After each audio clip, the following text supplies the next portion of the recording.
I'm not falling for this again. What I mean by this is it's no coincidence that every man that gets on my phone, every man that I speak to on my phone, who wants to join my program, his wife says the exact same thing. Okay? I'm not falling for this again. I don't believe you. How long will this last? I'm not going to make the same mistakes. It doesn't really matter how we word it or how many different ways. This happens all the time. And I know you must hear the same sort of I do. thing. Yeah. Not as frequently as you do, but I do. Well, I think that's because of our audience and probably our story a little bit. Mm-hmm. But in general, I want to apply this to men and women today. We're going to talk about why peace is so important in the home. Stop trying to lead and make decisions all the time. And You should not be proud if you raised your voice and screamed at them. no matter what. No matter what. I'm Cass. And I'm Kathryn. Why am I allowing him to do this in front of our children? Why am I allowing this to happen at all? You don't get to say whatever you want to a man and push him to the point where he snaps. I might have been a really bad man the other day, but today I went out of my way to be a good man, and she thanked me for it. Is that you always want to act in the direction you want to go. So He is just a paycheck. What about his needs? we're MorrowMarriage. Let's flip divorce statistics with the new marriage. Welcome to the MorrowMarriage podcast, where we're disrupting divorce, and we can't do it without you. So if you're getting value from this podcast, this YouTube channel, please share the crap out of it. Actually, a review is solid. One person inspired with faith in themselves can change the trajectory of everything that we're doing here. We want our children, your children, to know divorce isn't the only option. Our grandchildren, listen to the last episode. Easy. Okay, we'll slow it down. Oh, All right. okay. So today I want to talk about I'm not falling for this again. What I mean by this is it's no coincidence that every man that gets on my phone, every man that I speak to on my phone, who wants to join my program, his wife says the exact same thing. Okay? I'm not falling for this again. I don't believe you. How long will this last? I'm not going to make the same mistakes. It doesn't really matter how we word it or how many different ways. This happens all the time. And I know you must hear the same sort of I thing. do. Yeah. Not as frequently as you do, but I do. Well, I think that's because of our audience and probably our story a little bit. Mm-hmm. But in general, I want to apply this to men and women today. I want you to understand that. Can I pause you for a second? Yeah, please. I used to hear it all the time when I was coaching women in fitness and nutrition. They wanted to spend big money on a program. They wanted to finally lose the weight. And I had a lot of women whose husbands stopped supporting them because it's the same theory. They tried and tried and tried. They would give up too easily. They went back to old ways, and their husband didn't want to pay for another program for them because they thought it was going to be money flushed down the toilet. Not going to fall for this again. I'm not going to believe you. You're always crying wolf. Same sort of thing. I saw it a lot on that side of the business. That's actually crazy because on one of the platforms, I did a reel on permission. If you need to ask permission for your wife to join a program for your own personal growth, that's the exact reason why you need to do this program, you know? And so I think that's really phenomenal because the exact same thing. I did an email on this. I was like, if your wife is saying, why spend the money? It's the same thing as saying, I'm not going to fall for this again, right? They don't trust that you're going to follow through. I want to really hit this home, guys. It doesn't matter how much you do right if you don't hit all the marks, okay? I'm going to give you a super easy example, and hopefully this will really resonate with you. Pretty much everybody listening today has gone to the grocery store, I assume, or used Instacart if you're one of these new trendy kids. All right, so. Like your wife, new trendy kid. That's right. With grandchildren.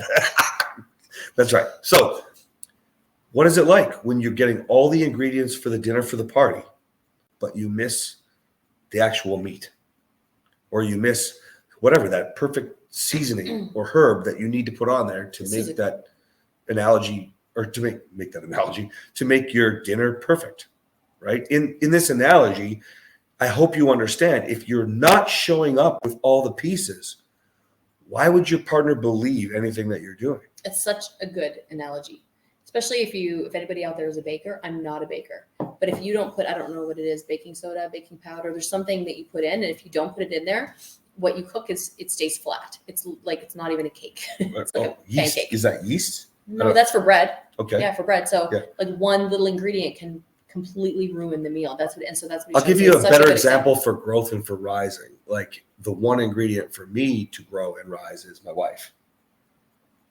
Good one. So But we can do this any way you want, guys. You can put a beautiful 69 Mach 1 Mustang together and leave a part of it out, and it won't start. It won't drive. If it doesn't drive and you keep saying, let's go for a ride, is your partner going to believe you?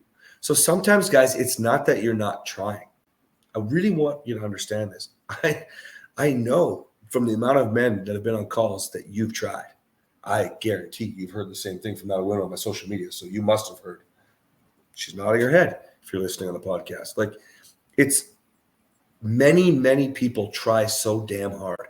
And I'm known, and if you don't know, you're not following me off social media, but I'm known for getting into my comments and saying something like, if you think you've tried everything and you still hate your life, well, then you suck.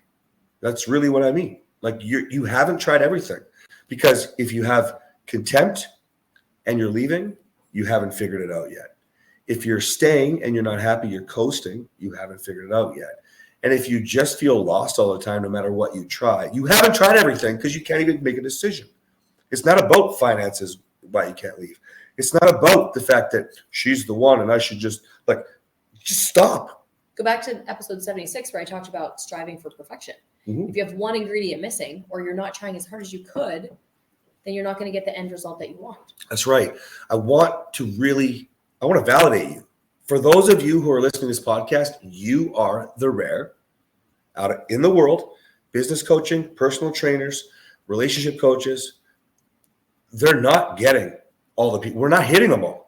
Like, we actually want you guys, when we bring you into our programs, we want to teach you so well that you will, if not work for us and work with us, we want you to at least be inspiring somebody in your community, a friend of yours, somebody at work, somebody, because we can't, there's 8 billion people on the planet. We cannot do this alone.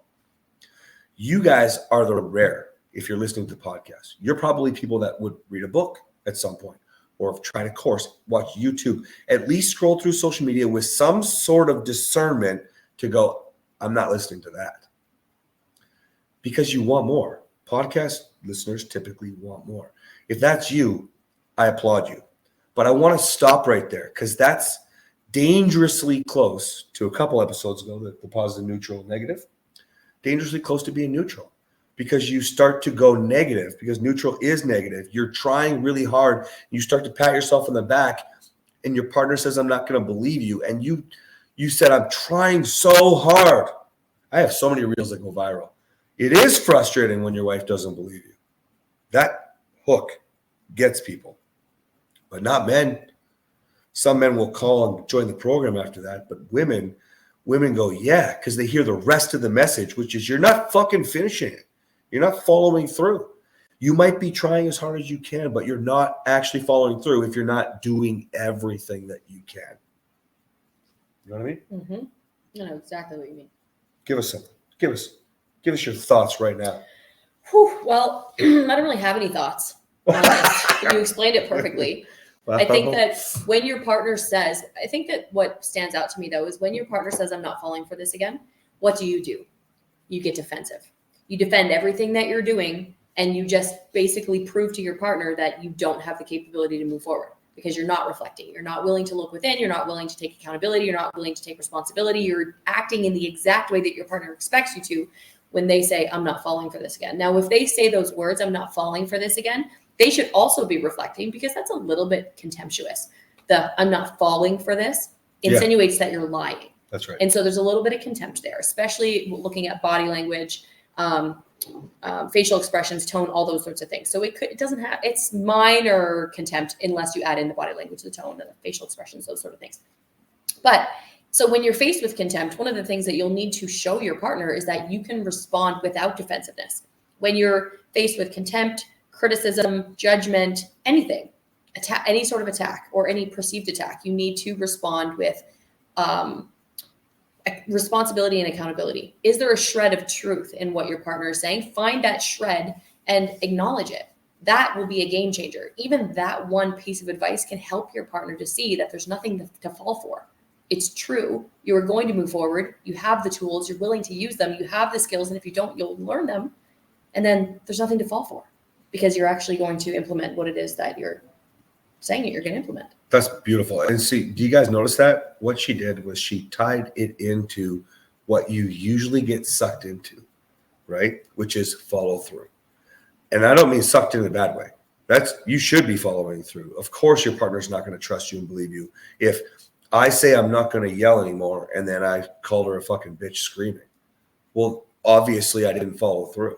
It doesn't matter if it was 1 day, 5 days, 5 weeks. It literally just happened again. So you remind your partner of all those terrible things. You didn't follow through. Okay. But tie it to the rest of this episode. Okay. So I need to make sure that I'm not yelling. I need to be consistent. That's what she talked about. But then what else am I missing? Oh, shit. Baseline normal is not yelling. Girls just want to have fun. I need to be making sure she's having fun. You know? Oh, guys get all upset. Well, I have to keep the morale up at work. Yeah. It's two separate things, guys. I look at it like 100% separate thing. Yeah, you have to keep the morale at work. That's great. Good. Do you enjoy making money? Great. That's all separate. Go home. Are you sleeping next to the people at work? You shouldn't be, because if you are, you're a fucking idiot. So you're not going to live in retirement with these people from work. You're going to do that with your partner.